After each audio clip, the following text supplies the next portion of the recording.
Welcome to today's deep dive. If you're joining us, chances are you're the kind of person who, obsesses over the details of a good build. Absolutely. You're probably sketching out CAD models right now, or you're pricing out lithium setups, hmm trying to design the ultimate off-road trailer. And you've probably dialed in your tow vehicle perfectly already. Right.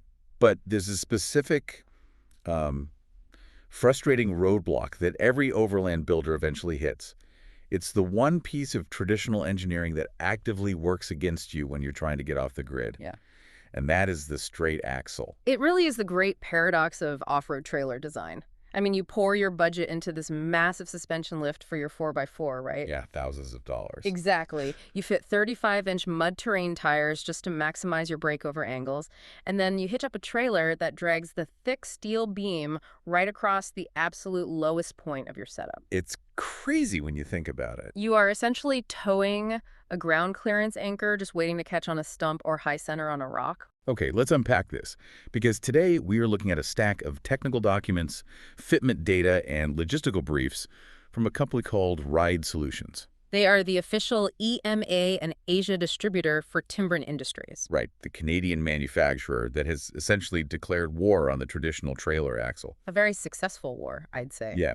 So our mission today is to tear down the mechanics of this Timbren Axle-Less Suspension system, figure out how to navigate the incredibly tricky legal homologation laws for trailers in Europe and Asia, and finally look at the actual logistics of shipping heavy-duty steel parts halfway across the world. Because when you really dig into the engineering data here, you realize that building a capable expedition rig isn't just about throwing heavier steel at a problem. No, it's not. It's about rethinking the geometry of the trailer entirely to match the environments you want to tackle. So I'm looking at these diagrams for the Timbren Axle-Less system, and honestly, my first instinct as a DIY builder is a little bit of skepticism. Sure, that makes sense. Because they are completely removing the through axle. It is just gone. Completely eliminated. Instead, you have two independent suspension units that bolt directly to the side rails of the trailer frame. Now, obviously, you gain a massive immediate advantage in vertical ground clearance.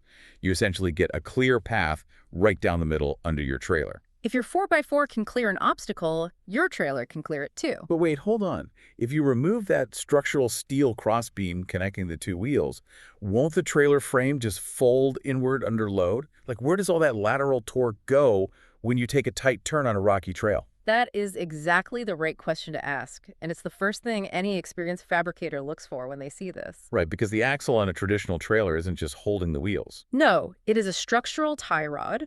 It prevents the frame rails from splaying outward or twisting inward under lateral loads. But Timbren doesn't just ignore that physics problem. Okay, so how do they solve it? Well, to safely run these independent units, the installation requirements dictate that you must build a robust, heavy wall structural crossmember into the trailer frame itself. Oh, I see. Yeah, directly above where the suspension brackets bolt on. Ah, so you aren't eliminating the crossbeam entirely. You are just relocating it into the actual chassis of the trailer where it doesn't sacrifice your ground clearance. Precisely. You move the structural rigidity up and out of the way, and once you do that, what's fascinating here is you unlock true independent suspension. Because a straight axle acts as a rigid conduit for kinetic energy, right? Exactly. Think about it. If your left trailer wheel hits a deep rut or boulder, that kinetic energy transfers straight across the steel beam and violently upsets the right side of the trailer. It creates this chaotic, unpredictable bouncing effect. Yes, but with two fully independent units bolted to the frame, the left side absorbs the left side's impact and the right side remains completely stable. And what they are using to absorb that impact isn't a standard steel leaf spring or a coil. They are using something called EON natural rubber technology. Yes. Now, wait, you're saying a piece of rubber is replacing a heavy-duty steel spring? I've seen factory bump stops disintegrate under moderate loads. Yep. How does this EON material not just pancake and shatter when you drop a loaded trailer off a ledge? It comes down to the molecular difference between how steel yields and how progressive natural rubber behaves. Okay, break that down for me. A traditional linear steel leaf spring has a fixed spring rate.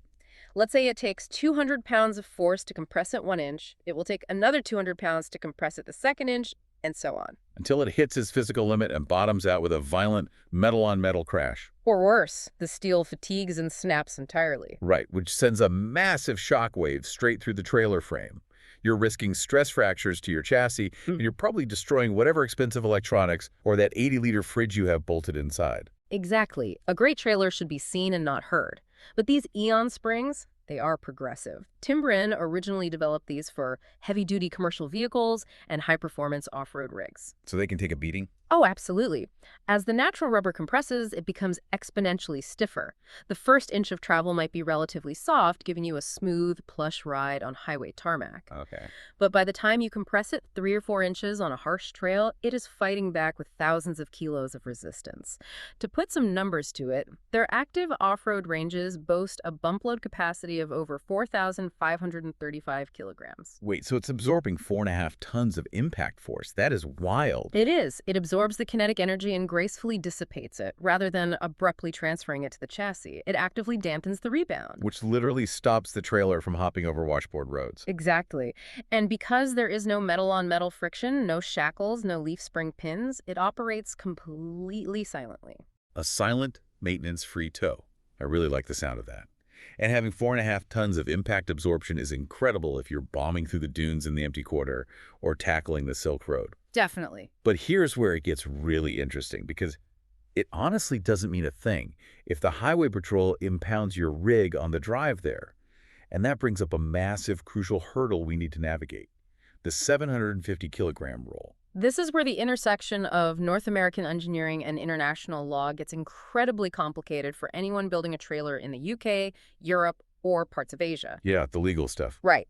In these regions, homologation laws strictly dictate that any trailer with a gross vehicle weight exceeding 750 kilograms legally requires an approved integrated braking system. Which seems reasonable enough on the surface. If you have a heavy trailer, you need brakes to stop it safely. So what's the issue?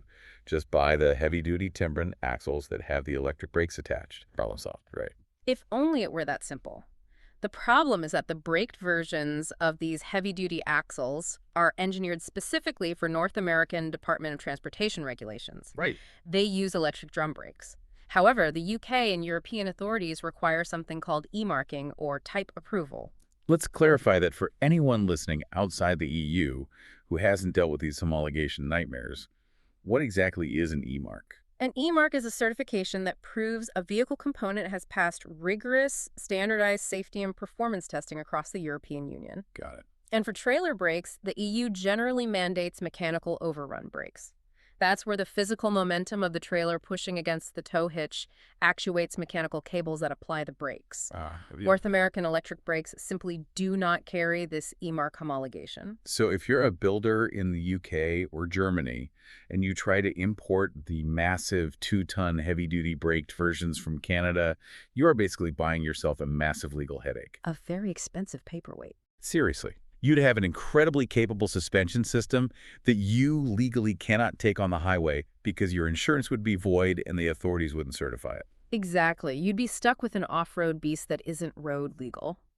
And this is where Ride Solutions' approach is incredibly strategic. What do they do? Instead of fighting a losing battle with international certification boards trying to get electric brakes homologated, they found the regulatory sweet spot. The brakeless models. Yes.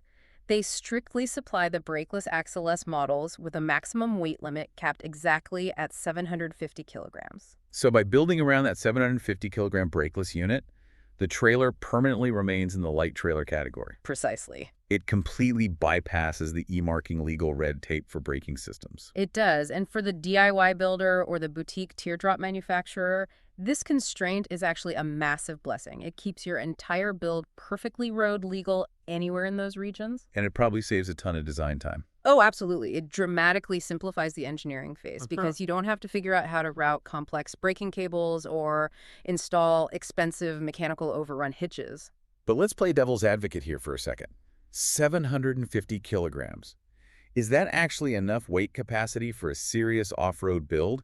People load these things up with water tanks, rooftop tents, dual spare tires. It is a totally fair concern. 750 kilograms, which is about 650 pounds, forces you to build smart. Right. It forces you to build light. But it is absolutely enough capacity for high-end off-road teardrops, aluminum expedition campers, and rugged utility trailers. So as long as you aren't building a tank. Exactly. Unless you are trying to tow a massive dual-axle caravan or a tiny house, that 750-kilogram limit encourages efficient aerospace-style design. It ensures that when you finally take that rig out on the road, you have total peace of mind regarding legal compliance. Okay, so we've got the engineering physics down, and we've navigated the legal minefield. But what does this actually mean for the listener who is sketching out their chassis in their garage right now? Good question. Because you aren't just clicking Add to Cart and hoping the parts fit. Ride Solutions seems to operate more as an engineering consultancy rather than just a retail storefront. And that distinction is crucial when you are dealing with vehicle geometry. Guesswork at 100 kilometers an hour on a highway is dangerous. Very. Because Ride Solutions is a dedicated hub for the EME and Asia regions, they work exclusively in metric values, kilograms and centimeters. Which is an absolute lifesaver. There's literally nothing more frustrating than trying to build a highly precise vehicle in Europe, Asia, or South Africa, and having to constantly convert fractions of an inch into millimeters in your head, hoping you didn't just mess up your entire track width. It eliminates those costly translation errors in the engineering phase. They maintain the master data fitment tables live on their site, but they actively encourage builders to reach out directly with their schematics. So they want to talk to you about your build. Yes, they want to know your intended track width, your target gross vehicle mass, and the specific type of terrain you plan to tackle. That's amazing. Based on that, they guide you on whether you just need a base unit, which is purely the heavy-duty spindles, or if your build requires a full bundle that includes the heavy-duty hubs and bearings. And we really need to highlight the reliability factor here, too. We all know guys running complex pneumatic airbag setups on their trailers. Oh, yeah. And don't get me wrong, having an onboard compressor to level your trailer at a campsite is a cool party trick. But we also know what happens when those systems meet extreme environments. Airbags offer great adjustability, but they introduce a highly vulnerable network of components. You are relying on thin plastic airlines, pneumatic valves that can stick open with dust, and electrical compressors that can easily overheat or fail entirely. It's a lot of potential failure points. It is. When you are traversing corrugated washboard roads in the Australian outback, the constant high-frequency vibration is notorious for shredding airlines. And if an airline blows 3 days away from civilization, your trailer is resting on its frame rails. You're completely immobilized. Precisely. The Timbren system, by stark contrast, has zero moving parts. None at all. None. There are no pivots to grease, no airlines to leak, and no compressors to wire. It is just heavy-duty, laser-cut steel and that progressive, natural AEON rubber. It is functionally bulletproof. And they actually back up that claim. Mm-hmm. Ride Solutions offers a 14-day standard lead time, a 100-day money-back guarantee, and the suspension itself carries a lifetime warranty. Huge. A lifetime warranty on a suspension part explicitly designed to be beaten up on rock-crawling trails. That tells you everything you need to know about the confidence they have in that natural rubber. It really does, but having the best suspension in the world doesn't help if you can't get it into your garage. True. And getting hundreds of kilos of heavy-duty Canadian steel to a workshop in the UK or Dubai or Singapore involves navigating some serious international logistics. Yeah, we've all been there. You find the perfect specialist car part overseas, you pay the shipping fee at checkout, you feel great about it, and then 2 weeks later you get a frantic email from a customs agent holding your package hostage till you pay a massive mystery tariff. It completely blows your build budget. Completely. Which is exactly why understanding the shipping framework is so vital. If we connect this to the bigger picture, Ride Solutions operates on an import-to-order model, and they use a very specific international commerce term, DAP, or delivered at place. Let's break down exactly what DAP means for the listener who is about to hit order. Who is paying for what? Okay, so under DAP terms, Ride Solutions takes on the responsibility and cost of handling the export process out of their UK distribution hub. They also handle and pay for the actual international freight. So getting that heavy box onto an aircraft or a cargo ship. Exactly, and transporting it all the way to your destination country. But, and this is the critical part for the importer, once that package physically lands in your country, the logistical baton is firmly passed to you. Correct. Imagine you live in Saudi Arabia or South Africa. Ride Solutions gets the package to your local customs border. From that moment, the buyer is strictly responsible for dealing with their local authorities to clear it. So you are responsible for paying any local VAT, import duties, and customs clearance fees. Yes. And this is where that mystery tariff usually bites people, because customs agents look at a heavy box of steel shrug and apply the highest possible tax bracket because they don't know what it is. To prevent that exact scenario, Ride Solutions provides total transparency upfront by utilizing a specific HS code. The Harmonized System Code. Yes. For anyone who hasn't imported heavy steel parts before, an HS code isn't just a tracking number. It's essentially the legal DNA of your package. It's an insider cheat code for international logistics. That is a really great way to look at it. The specific code they use is HS code 871-690-9090. 871-690-9090. That's it. That specific string of numbers tells a busy, overworked customs agent in any country on Earth exactly what is in the box: specialist trailer suspension parts. It legally bypasses the guesswork. The customs agent punches in 871-690-9090. The system pulls up the exact, legally appropriate tariff for trailer parts, and your package clears immediately. No delays. You don't get hit with a luxury auto parts tax. And your parts don't sit in a hot warehouse, racking up daily storage fees, while a customs inspector tries to figure out what a Timbren Axle-Less Suspension is. It allows the builder to calculate their landed cost accurately from day one. You know exactly what the part is, you can look up your local tax rate for that specific HS code, and you can budget your build without fear of logistical ambushes. It really is that consultancy approach applied not just to the engineering, but to the reality of global supply chains. They are setting you up for success from the CAD drawing board all the way to the delivery truck. It is a masterclass in removing friction from the building process. Okay, let's take a step back and look at the massive picture we've painted today. We started by challenging the very foundation of off-road trailer architecture, the straight axle. We did. We explored how eliminating that steel beam and bolting Timbren's independent units directly to the frame unlocks unmatched ground clearance.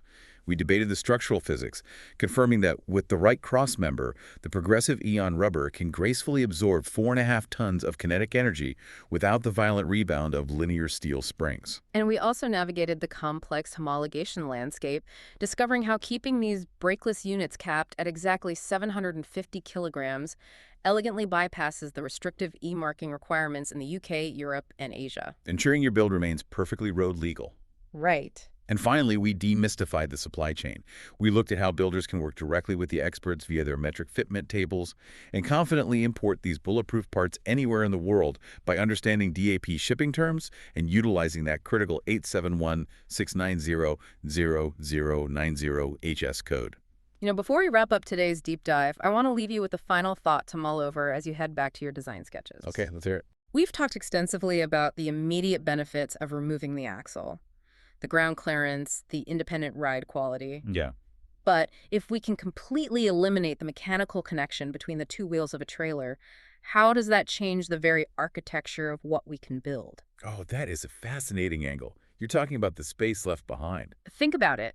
Without a solid steel beam cutting across the bottom of your chassis, you suddenly have a massive protected void right down the center line of the trailer. Which you could use for almost anything. Exactly. What could you put in the belly of your rig? Could you install large undermounted water tanks, radically lowering your center of gravity? That would completely change how it tows. Right. Could you build hidden, climate-controlled lithium battery banks perfectly protected between the wheels? It completely flips the script. Yeah. You're no longer just building a box that sits on top of a chassis.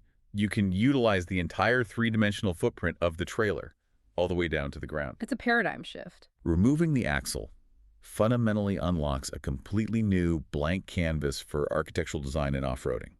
That is the kind of design freedom that makes diving into the details so rewarding. Absolutely. Well, to everyone listening, thank you for joining us today as we explore the engineering physics, the international law, and the global logistics of the ultimate off-road trailer suspension.